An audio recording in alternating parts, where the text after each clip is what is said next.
कसौटी के लिए तैयार रहें।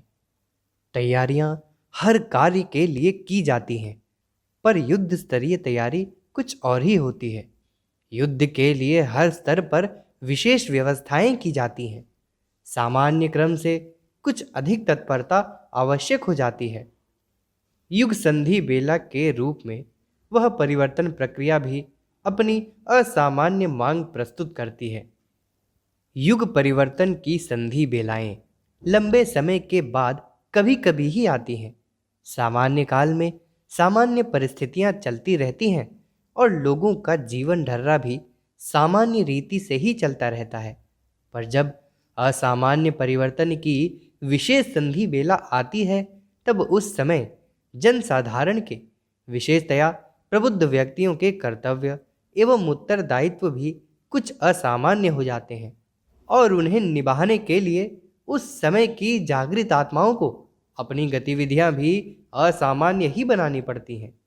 बीमारी, दुर्घटना, अग्निकांड, मृत्यु, फौजदारी जैसी कोई विशेष आकस्मिक घटना घर में घटित हो जाए तो परिवार के सदस्यों को अपने सामान्य क्रम में परिवर्तन करना पड़ता है और इस प्रकार व्यवस्था बनानी पड़ती है कि उस आकस्मिक परिस्थिति का हल निकल सके।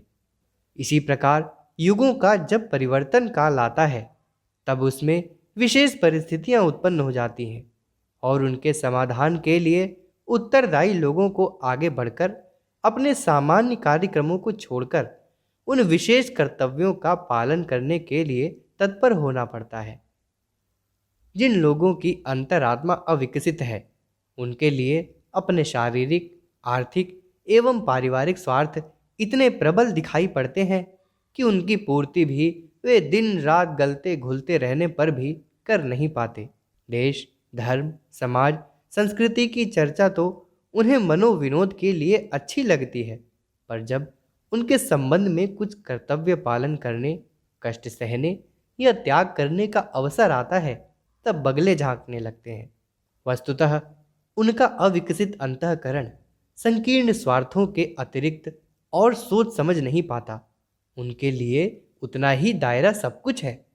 मेढक की सारी दुनिया कुएं में भरे हुए पानी जितनी ही है, पर जो इससे कुछ अधिक देखते, समझते और सोचते हैं, उनके सामने मानसरोवर से लेकर समुद्र तक की विशाल जलराशि का दृश्य प्रस्तुत रहता है और वे उसी दृष्टिकोण से अपनी गतिविधियां निर्धारित करते हैं, जबकि कुएं का मेढक अपने उसी दायरे तक ही सीमित रहता है। जागृत आत्माओं का, प्रबुद्ध व्यक्तियों का, धर्मात्माओं एवं महापुरुषों का एक ही चिन्ह है कि वे संकीर्ण क्षेत्र में सीमित नहीं रहते। शरीर, घर और धन इतना ही सब कुछ है, ऐसा वे नहीं मानते और उसके अतिरिक्त और कुछ कर्तव्य भी उनके हैं, ऐसा वे सोचते हैं। अपने समय की देश, धर्म, संस्कृति एवं समाज की जिम्मेदारियां वे समझते हैं और उनकी सामयिक आवश्यकताएं पूरी करने के लिए वे कुछ करते भी हैं। बकवास से नहीं, कार्यों से ही किसी की महानता परखी जा सकती है। परीक्षा के समय कभी कभी आते हैं। वे जब आते हैं तब यह परखते हैं कि इसने अब तक जो किया है उसके पीछे उसकी लगन, निष्ठा एवं वास्तविकता कितनी है। वार्षिक परीक्षा छात्रों के परिश्रमी, अध्यवसायी, लगनशील होने न होने की परख कर देती है। बातूनी लड़के अपनी प्रशंसा में लंबी चौड़ी डींगे हाँकते रहते हैं। परीक्षा उसकी वास्तविकता अवास्तविकता का निर्णय कर देती है। इसी प्रकार आदर्शवादी के जीवन में वे परीक्षा काल आते हैं जिनकी कसौटी पर यह सिद्ध हो जाता है कि सिद्धांतों, आदर्शों के प्रति उनकी आस्था कितनी वास्तविक अवास्तविक थी। राजा हरिश्चंद्र, प्रहलाद, कर्ण, भीष्म, राम, कृष्ण, दधीची, शिवी आदि के सामने परीक्षा के अवसर आए थे। उनमें वे खरे उतरे तो उनकी वास्तविकता प्रमाणित हो गई और वे सच्चे आदर्शवादियों की श्रेणी में प्रतिष्ठित हो सके।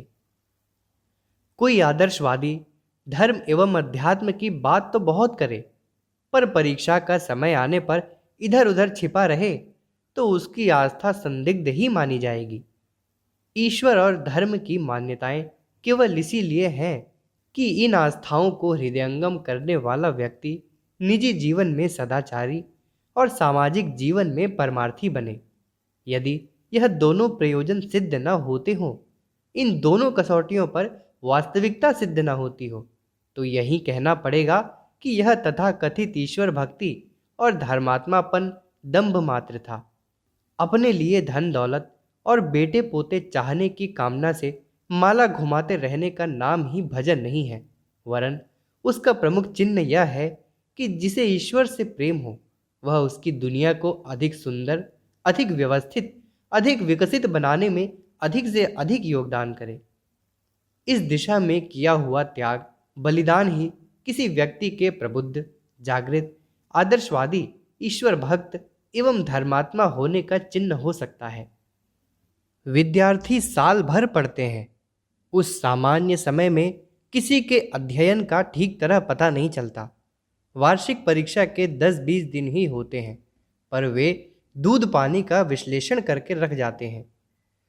सामान्य काल में किसी बकवादी एवं दंभी को भी ईश्वर भक्त, धर्मात्मा या आदर्शवादी समझा जा सकता है, पर जब परख की असामान्य घड़ी सामने आ उपस्थित हो तो यह पता चल जाता है कि कौन कितने गहरे पानी में है।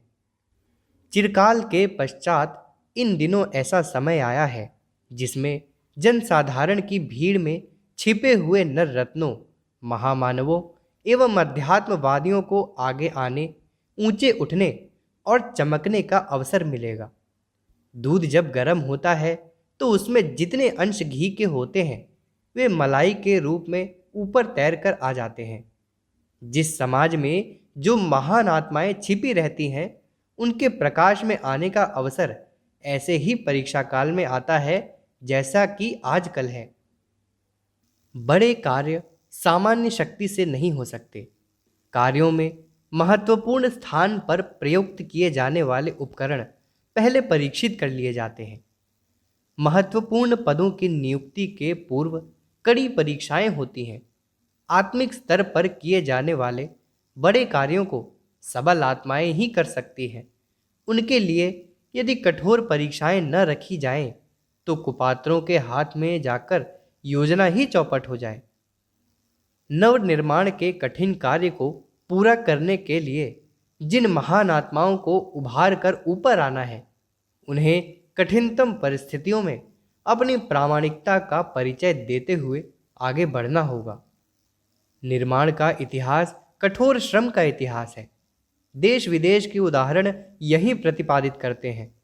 विगत 100 वर्षों में इंग्लैंड, अमेरिका, फ्रांस, रूस, चीन, जापान आदि देशों ने कितनी आश्चर्यजनक प्रगति की है।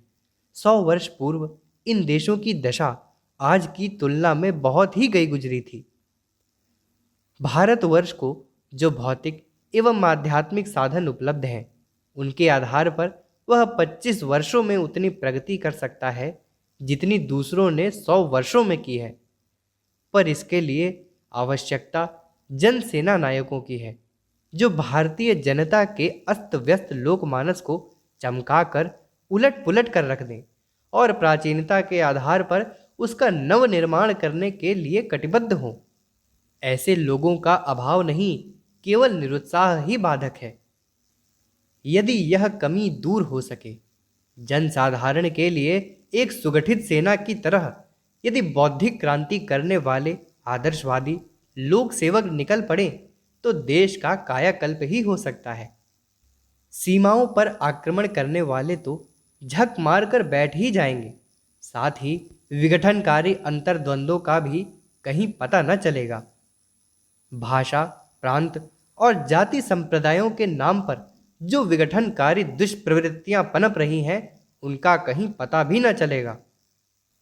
उज्जवल भविष्य की समस्त संभावनाएं इस बात पर निर्भर हैं कि प्रबुद्ध, जागृत एवं प्रतिभावान व्यक्ति अपनी संकीर्ण सीमाबद्धताओं में ही उलझे न रहकर युग निर्माण के लिए, जन जागरण के लिए कुछ कर गुजरने को कटिबद्ध हों।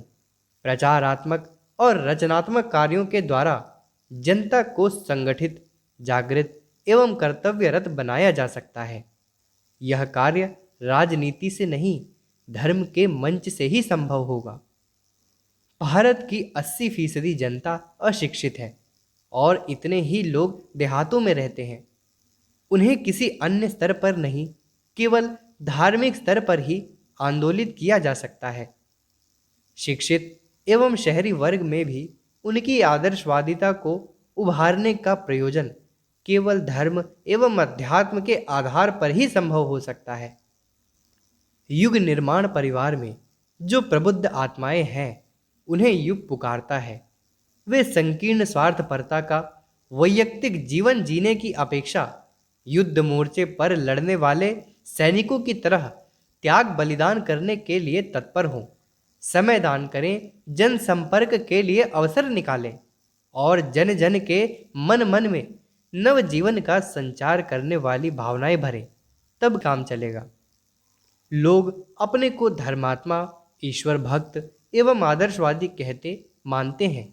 उनके लिए आज की अग्नि परीक्षा की घड़ियां कुछ करने के लिए कह रही हैं। यदि उनमें से कोई कुछ करना चाहे तो अपनी स्थिति के अनुरूप बहुत कुछ कर सकता है। युग निर्माण योजना के शतसूत्री कार्यक्रम उसे सादर आमंत्रित करते हैं। जो केवल पूजा पाठ की थोड़ी चिन्ह पूजा करके ही स्वर्ग, मुक्ति, ईश्वर दर्शन के सपने देखते हैं, उन्हें जानना चाहिए कि उनकी सच्चाई और आस्था अग्नि परीक्षा की कसौटी पर कसी जा रही है। यदि वे कष्ट साध्य कर्तव्यों से कतराते हैं तो मुलम्मा चढ़े सोने की तरह उस पर से उनकी आब जनता जनार्दन के सामने उतर ही जाएगी। वे वयोवृद्ध व्यक्ति जिनके ऊपर से कमाने धमाने की जिम्मेदारी चली गई है, बच्चे परिवार की व्यवस्था संभाल लेते हैं, उन्हें अपने अधिकांश समय को राष्ट्रीय जागरण के लिए लगाना चाहिए। आज की परिस्थितियों में ईश्वर की सबसे उत्तम भक्ति और आत्मकल्याण की सर्वश्रेष्ठ साधना यही हो सकती है कि इस देवभूमि भारत को धरती का स्वर्ग बनाने के लिए जन जन में विवेकशीलता एवं आदर्शवादिता की भावनाएं उत्पन्न की जाएं। इस साधना में लगे हुए वयोवृद्ध व्यक्ति अपना लोक परलोक सुधारेंगे, आत्मकल्याण और ईश्वर प्राप्ति का लाभ प्राप्त करेंगे तथा देश, धर्म, समाज एवं संस्कृति के पुनरुत्थान में योगदान देकर अक्षय पुण्य अर्जित करेंगे। यूं घर में कुछ न कुछ काम तो सदा ही लगा रहता है, पर राष्ट्र के नवनिर्माण का कार्य भी कम महत्वपूर्ण नहीं है। इस आड़े समय में तो सब काम छोड़कर भी उसे प्रधानता दी जानी चाहिए। फिर अवकाश प्राप्त वयोवृद्ध तो घर वालों की बिना कुछ अधिक हानि किए ही अपने अनुभवी व्यक्तित्व का बहुत कुछ लाभ जनता को दे सकते हैं। जो कई भाई हैं, उनमें से एक को समाज सेवा के लिए देना चाहिए। शेष भाई उसके पारिवारिक उत्तरदायित्वों का वहन करें और निश्चिंतता पूर्वक समाज सेवा करने दें। जिस प्रकार युद्ध के लिए कितने ही परिवारों ने अपने यहाँ से एक एक सैनिक दिया है, उसी प्रकार धर्मपरायण लोग भी अपने घरों से एक एक सुयोग्य प्रतिभाशाली व्यक्ति धर्म सेना में भर्ती होने के लिए दें। जिसका धर्म से सीधा संबंध नहीं है, वे शौर्य और देशभक्ति से प्रेरित होकर अपने घरों के नौनिहालों को गोलियों का सामना करने के लिए भेज सकते हैं। तो जो लोग धर्म, ईश्वर, अध्यात्म, वैराग्य आदि की लंबी चौड़ी बातें करते हैं, उन्हें गोली के सामने न सही तो समाज सेवा के लिए तो अपने परिवारों से एक एक व्यक्ति देना ही चाहिए। जिन लोगों के पास आजीविका के साधन मौजूद हैं, जमीन या पैसा किराए पर उठाकर जो लोग अपना खर्च चलाने की स्थिति में हैं, उनके लिए यही उचित है कि अब अधिक कमाई के संग्रह करने, जोड़ने और बढ़ाने के कुचक्र में न फंसें। अगला समय ऐसा आ रहा है जिसमें वैयक्तिक धन अधिक मात्रा में किसी के पास भी न रहेगा। गुजारे भर के लिए सामान्य लोगों की सी साधन सामग्री रह जाएगी। ऐसी दशा में जो लोग पूंजी बढ़ाने और भविष्य के लिए दौलत जोड़ने की सोचते हैं, वे भारी भ्रम में हैं। शहद की मक्खी की तरह अनावश्यक श्रम दूसरों के लिए धन कमाने में खर्च किया जाए तो इसकी अपेक्षा यही उत्तम है कि जब गुजारे की व्यवस्था है तो अपना समय और श्रम लोक मंगल के लिए ही क्यों न खर्च किया जाए।